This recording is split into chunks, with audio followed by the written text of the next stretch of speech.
Hello and welcome along to 9 Plus, a podcast about research being conducted at SETU. That's the South East Technological University of Ireland.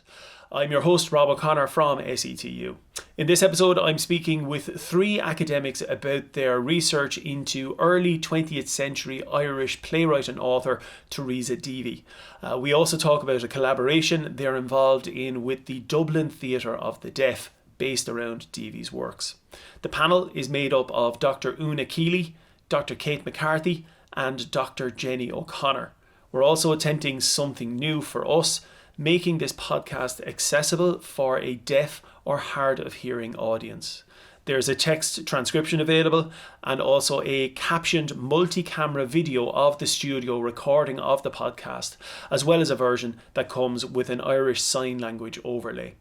I haven't come across much research into making podcasts accessible for a hard of hearing audience, so we're mostly drawing on anecdotal material. I'd certainly be interested in receiving feedback anyone has about the accessibility of the podcast, good or bad. My direct email is robert.o'connor@setu.ie. So let's get into it and learn a bit about Teresa Deevy. Welcome to 9 Plus, a research podcast from SETU. My name is Rob O'Connor. Today I'm speaking with three academics from the School of Humanities about their research into author and playwright Teresa Deevy. We have Una Kealy. Hi, Rob. We have Kate McCarthy. Hello. And we have Jenny O'Connor. Hi. We'll start with a question for yourself, Una. It's a fairly basic question. Who is Teresa Deevy? Teresa Deevy was born in 1894. She died in 1963.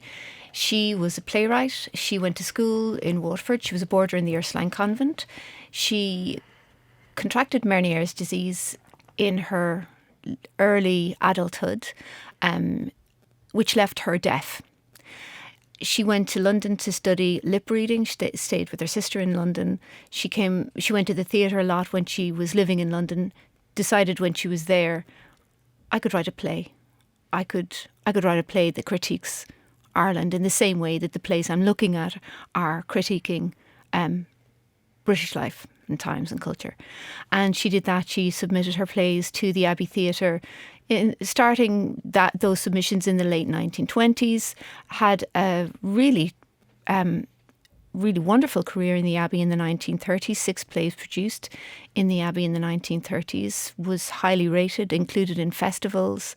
Her work was toured to America. She really made a name for herself. And in the 1940s, the Abbey Theatre changed hands. Different things were happening. The Irish Constitution was published in 1937. Times were changing. They didn't augur well for Deevy, and her work really became much less popular because it wasn't staged. And she then spent a period of time trying to find a new home for her plays. She found a home for some of her plays in the Studio Theatre Club run by Madam Daisy Bannard-Cogley. Her work was also produced, Deevy's work was also produced in the experimental Peacock Theatre in the Abbey in the 1940s. And she wrote short stories and mentored other playwrights, was very involved in the cultural scene in Dublin. But really, she died in 1963, and really the period from 1940, 1960, 1970 really fell into obscurity. And then there was a revival of her work really in the 80s and the 90s, particularly the 90s. And then a resurgence of interest in her work in more recent times. But I suppose who she was, the answer is she's a woman from Waterford who wrote plays, and her plays were interested in women's experiences and women's lives and how women experienced life in Irish society. And I suppose particularly in the 1920s, 30s, 40s, but that story is still interesting and relevant today. Would she be an unusual voice for that time? she wouldn't have been that unusual in what she was saying. There were many women who were arguing for women's rights and many women who were feminists. And we know the stories of some of those women. We're thinking of Hannah Sheehy Skeffington, the suffrage movement in Ireland, Cumann na Man. There was lots of women's organisations who were absolutely dedicated to promoting women's rights and equality for women. And Teresa Deevy was one of that, I suppose, group of women who became active as a feminist by translating that intention to further equality into playwriting. So she wouldn't be unusual in that her voice chimed with many voices that were making the same arguments at the time. What made her unusual was that she was a very successful playwright in the Abbey Theatre at the time.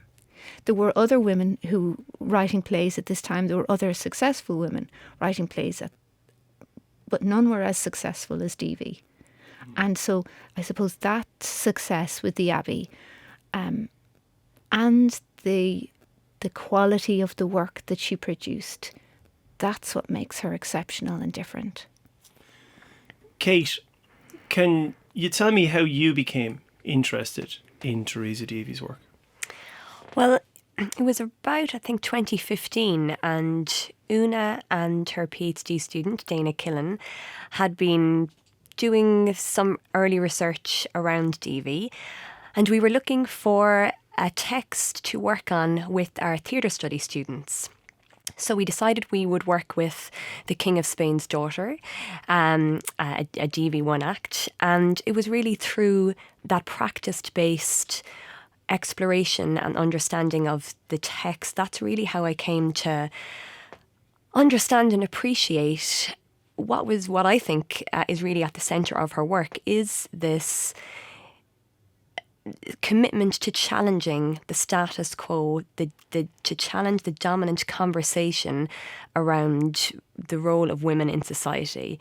And her plays are like, I suppose they're like interventions into this more national conversation around, which is still ongoing, what women's bodies, women's freedoms, around choices.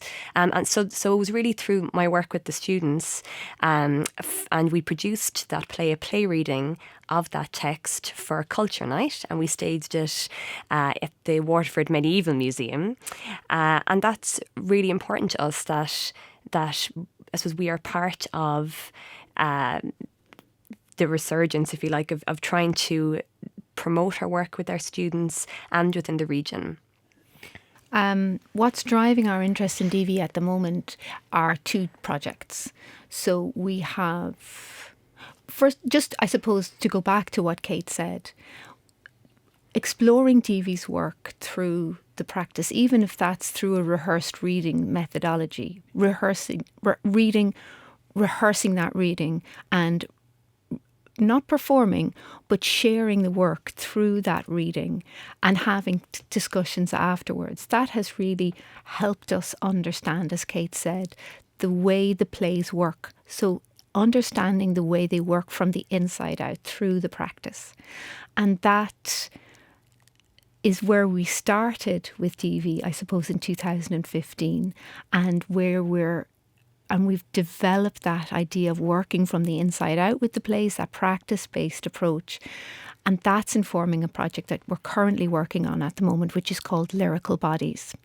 So Lyrical Bodies is a project built around another project.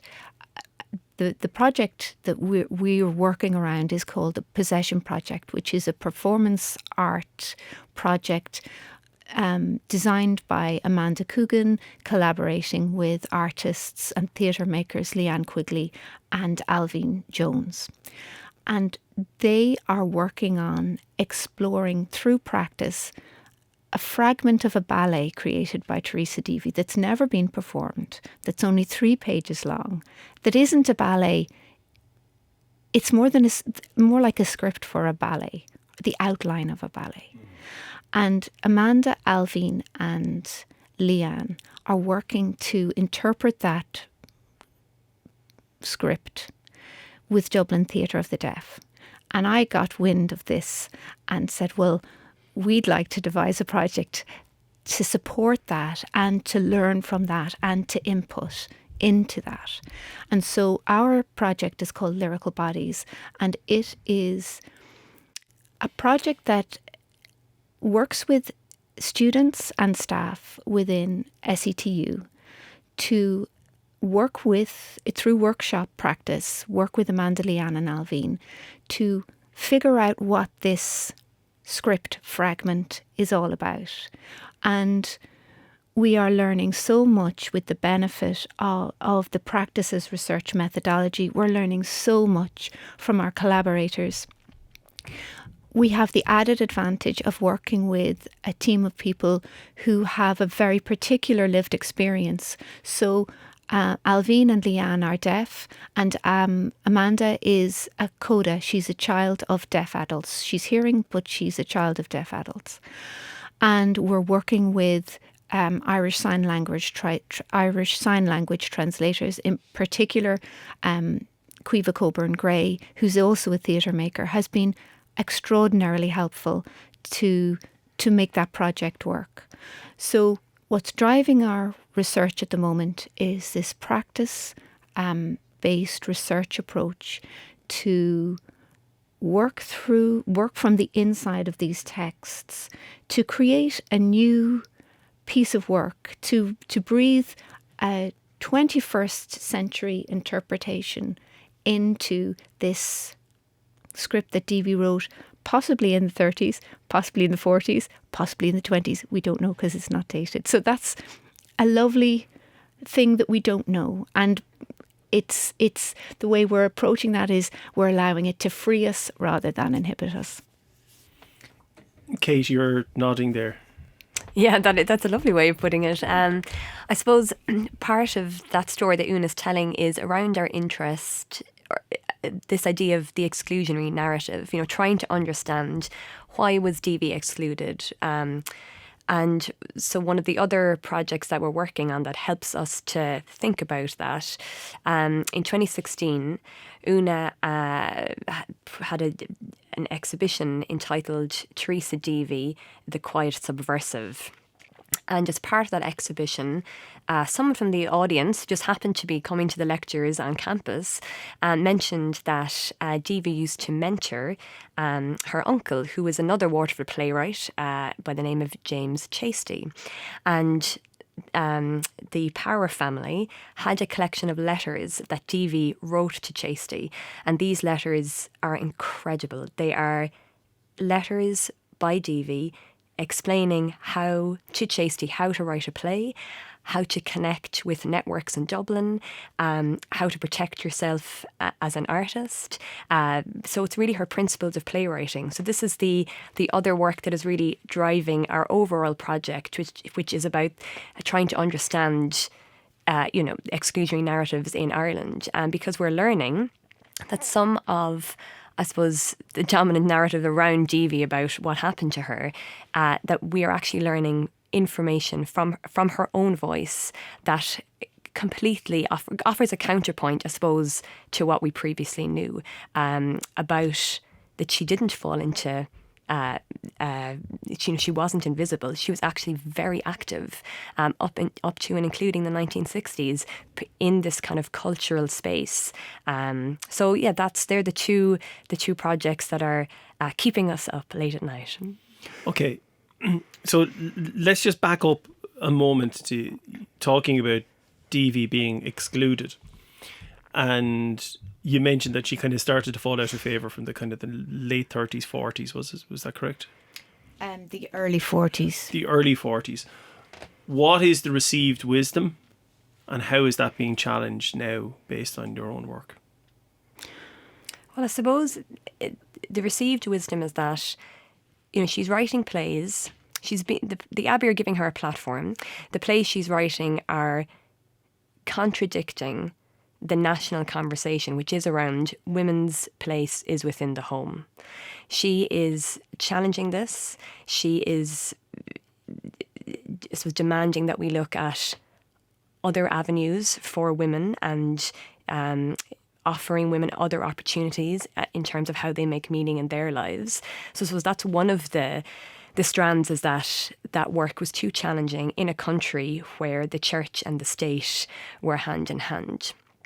So that's certainly been one strand that we are, it's certainly there. We're not saying that that's not the case. And that when the new artistic director, or the new kind of regime took over, that her work was pushed to one side in favour of other plays that prioritised the kind of values that the 1937 Constitution articulated in terms of Irish identity. And I suppose another part of that narrative, particularly around Teresa Deevy, is that one of the amazing things about Deevy is that when she could no longer find a producing house in the Abbey Theatre for her work, she turned to writing new plays and adapting existing plays for radio. So here you have a deaf woman writing for radio. That's an exceptional. That shows exceptional ambition. That shows an artist who refuses to accept that one avenue of opportunity is now closed. Deevy shows us through her tenacious commitment to writing that she was never just interested in one avenue. The Abbey was not the be-all and end-all for her. So the existing narrative would have been that she valiantly attempted to write for radio and did write for radio, but that her career as a playwright for the stage was kind of over. As Kate spoke about, the letters she wrote to Chasty, these reveal these absolutely reveal a new perspective on that narrative. They reveal a woman who was absolutely committed to seeking out productions of her work on the stage, both in Dublin, in London and in New York. We have, if you thought she was tenacious writing plays for radio, she's even more tenacious than you thought, because she's still writing and seeking out productions of her work. She's going to Madame Bannard Cogley's theatre. She's speaking to Daisy Cogley, Toto Cogley, and sending her work and having her work produced. And we've actually, though that collection of letters reveals that there were more productions of Deevy's work than we actually realised. And that, in the life of a playwright, is a really important event. So we now can understand why we're beginning to join the dots between what happened in the 30s in the Abbey, what happened in the Peacock in the 40s, and what happened in the little theatres in Dublin in the 50s. So whereas before the narrative stopped, poor Teresa stopped writing plays in the 40s for the theatre. Now we say, actually, let's think again, because this correspondence shows a whole nother chapter of her life and work. And that's really interesting. And we get this because of this correspondence exchange. And one of the things that we're doing as part of that work is reframing how theatre historians and scholars look at the correspondence of women and look at women's literary archives and reconsider the status of the documents within those archives. So, Una, you mentioned that Teresa Deevy became deaf at an early age. And you've mentioned about her writing radio plays and other playwrights or other plays. But what effect did her deafness have on her work? Or Kate, you might prefer to take that, or Jenny, whoever wants to take it. Do we see aspects of her deaf experience within her plays? It could be that, yeah. The answer is I don't know. So I know that it's a strange question, but when it's referenced that you're working with the Dublin Theatre of the Deaf, you're referencing that there's a deaf woman writing radio plays, which are supposed to be audio media. You mentioned that she wrote a ballet, which is inherently based around music, or maybe it's not. I don't know. So, is there an effect? Does her deafness impact on her work in any notable way? Yes, I mean, where do we see that, I think, is we know she is a master of dialogue, but in order to hear that dialogue, you have to have silence. And her plays, there are so many stage directions that just have that one word, silence. And it's within that, that so much can be communicated. So she uses the word silence throughout her work. Her stage directions, but also much of the dialogue, it's very visual, so when a character, let's say, I'm thinking of Nan Bowers, when she enters the play in Wife to James Whelan, we get quite a detailed description of the character, and it of course is giving you, let's say, clues for costume, but it's more than that. It's symbolic. The costume becomes very symbolic very quickly, and so we have a very visual, I suppose, presentation of the plays already written in before, before they're brought to realisation on the stage. Una, do you want to add? Yeah, and I suppose one thing that it's important for us to say is that we are not deaf, and so we cannot know what the lived experience of a deaf person is, and so we can't claim to know that, and we don't claim to know that.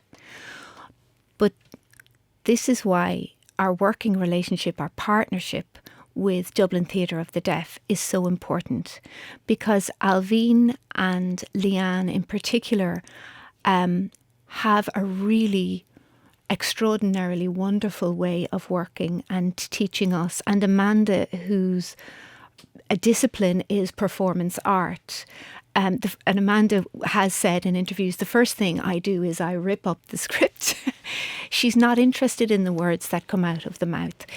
Alvine, Leanne and Amanda, from working with them, what I understand as their practice is that they are particularly alive and sensitive and expert in expression through the body. So the physicality, how to make silence a dynamic space, how to make the body express all of the interpersonal dialogue and communication that happens in these moments of silences, which are so resonant and powerful.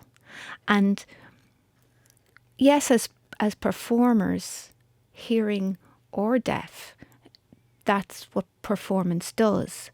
But I think we're so lucky, so incredibly fortunate to be working with that group of practitioners in particular when we think about Deevy's work. And can I just add something as somebody who hasn't been with these kinds of projects from the beginning, something that you said, Una, there about Alvine and the way that she uses the body. A little anecdote, I suppose, from one of our workshops that happened recently was that, unlikely as it may seem, a Spice Girls song was introduced by Amanda to the group, and it was the song Wannabe.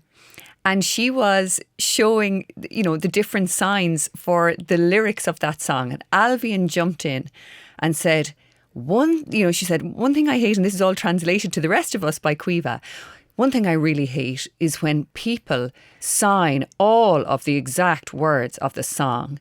She said, and it was really funny, and especially when the song is, I tell you what I want, what I really, really want. Oh, tell me what you want, And so she said, really, you have to act this out. Show us through your physicality what this song is.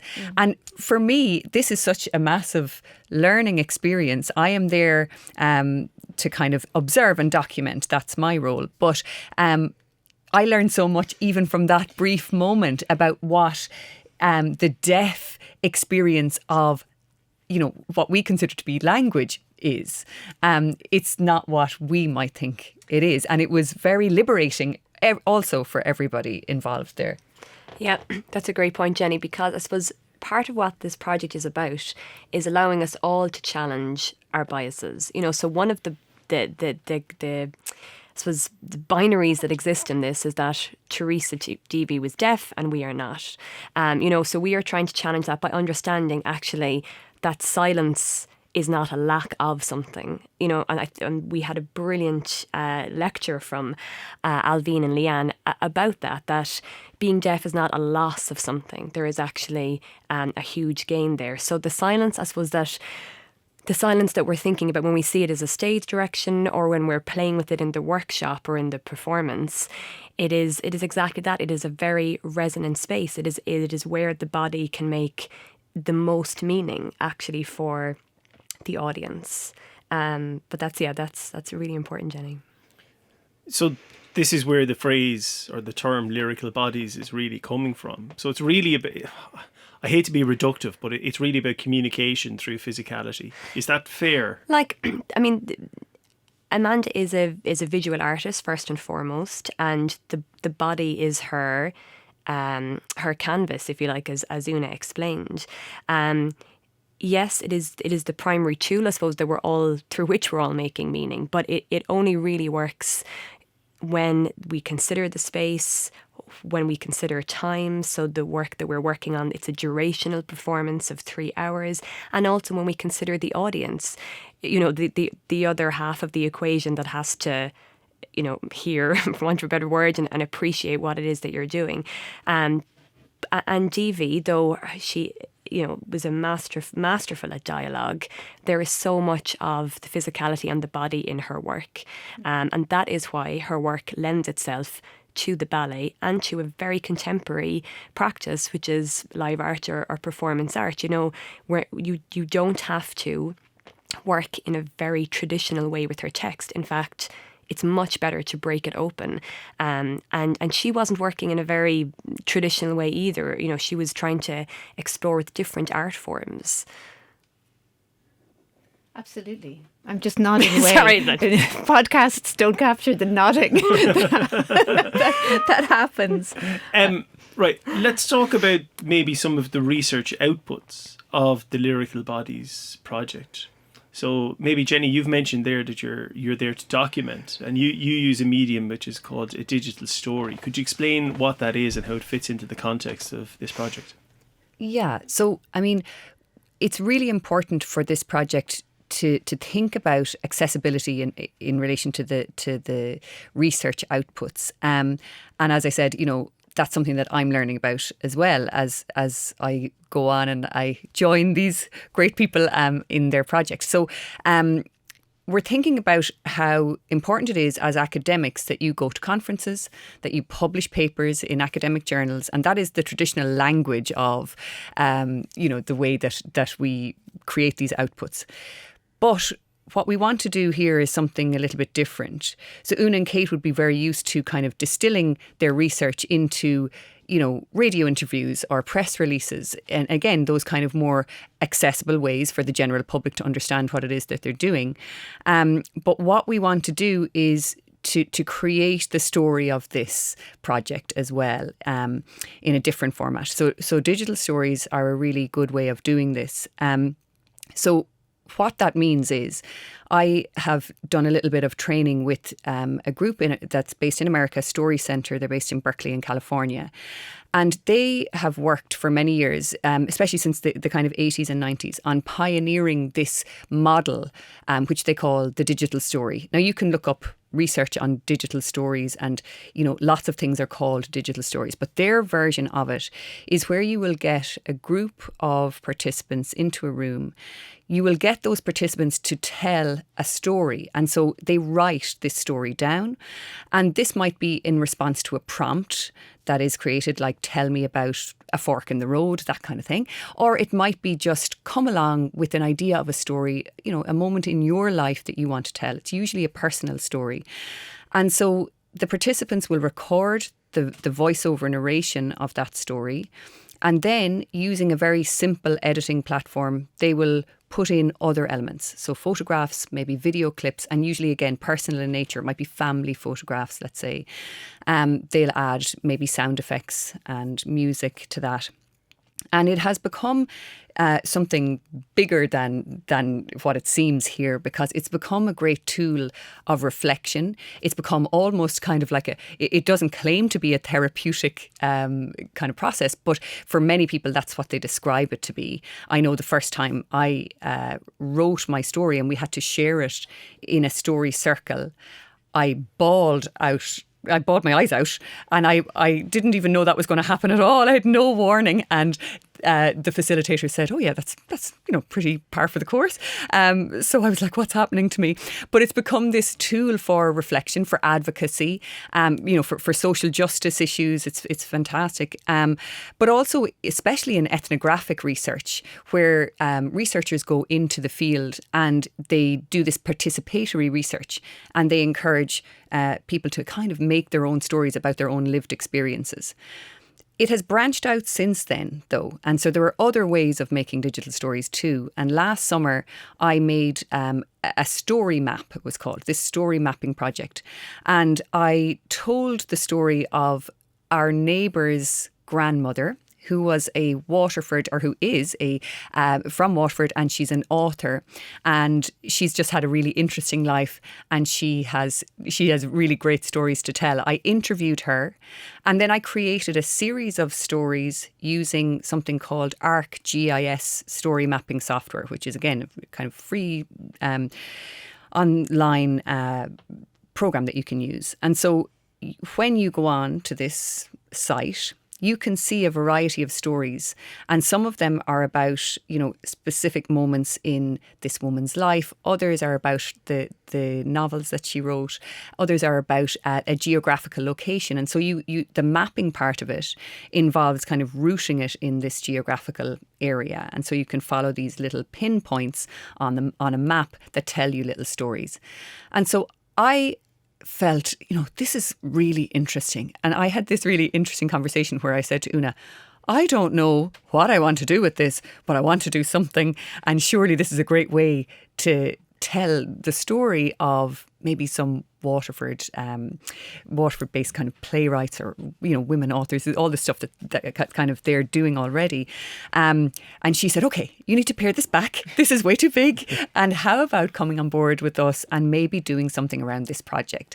And so it's been fascinating. I've been there just kind of in the background at the workshops where students and staff have come together, kind of directed by Amanda and Alvian and Leanne, into these tasks where they're exploring this ballet by Teresa Deevy. So this is where, as Una was saying, you're taking the text and ripping it apart.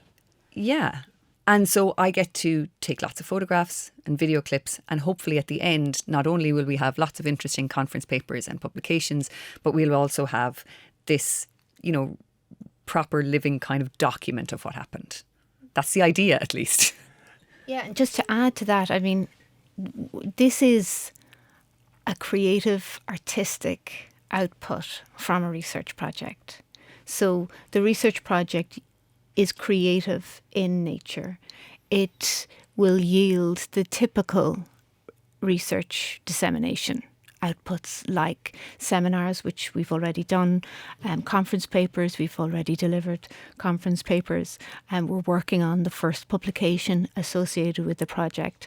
And they're great, and they will teach us as we write them. They will help us understand more about the project and reflect on the project. But the digital story mapping aspect of this project makes it particularly unique and accessible, engaging, reflective. It has, Jenny she does so much more than stand and take videos and photographs. The skill and expertise that she brings into the room, the sensitivity that she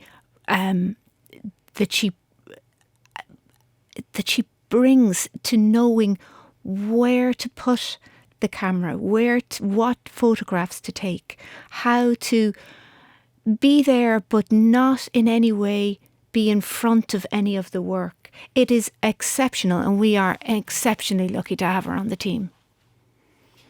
So it sounds like there's a huge amount of blurring of boundaries between academia, performance, and activism with this project.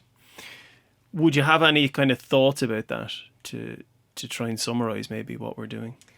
I mean, I think that aligns very much with Amanda Coogan's work, but also what Deevy was trying to do. She was hugely socio-political aware. She came from a family that challenged the status quo.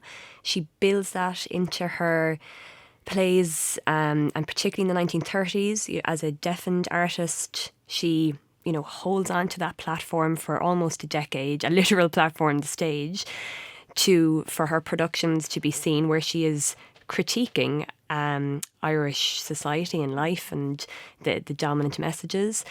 So I think we're just following on from that. I mean, for me, drama and theatre as art forms, social change is at their core. They are art forms, of course, in their own right, but they are also vehicles that you can, I suppose, lean on to encourage conversations, to ask people to look again, to ask questions, to prompt a conversation after a production.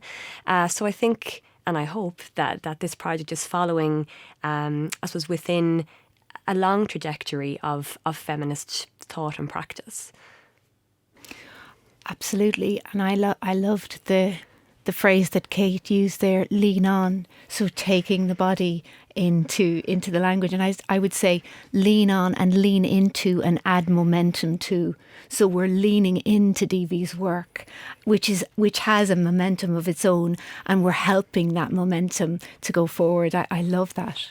Okay, final question, which is to do with something that's happening to the side of the project. Mind the Gap Films are making a documentary about Amanda Coogan and Amanda Coogan's work, and ye have become wrapped up in this now as well. Could you just tell us a little bit about that, and I suppose where it fits in the context of the discussion around lyrical bodies? Una and Kate as media stars. Yes, hanging on to the coattails of our own ambition. Yes, we were very, very fortunate again to be working with Amanda, Leanne and Alvin, because they are the stars of the show. And the as far as I understand, the documentary is about Amanda's way of cracking open, getting inside the text to work, as I said, from the inside out. And we were so fortunate here in SETU to be funded by the Equality, Diversity and Inclusion Office from their fund, and by Research Connections in the second instance. And those workshops and that funding allowed us to keep these workshops going with Amanda and actually be kind of useful to Amanda, and Leanne and Alvin, allowing them the bodies to begin to activate the resonances in Deevy's text. And part of Leanne Quigley was talking about this recently, is that this idea of ableism, it's quite a hot topic now. And I think part of the documentary's role is to, make these processes more accessible to a wider audience. So this is going to be on RTE, September, October, we're not sure. And that's really important for the university as well, that our research is communicated across different channels in different ways. Excellent. Well, to Una, Jenny and Kate, thank you very, very much for speaking with me today on this episode of 9+.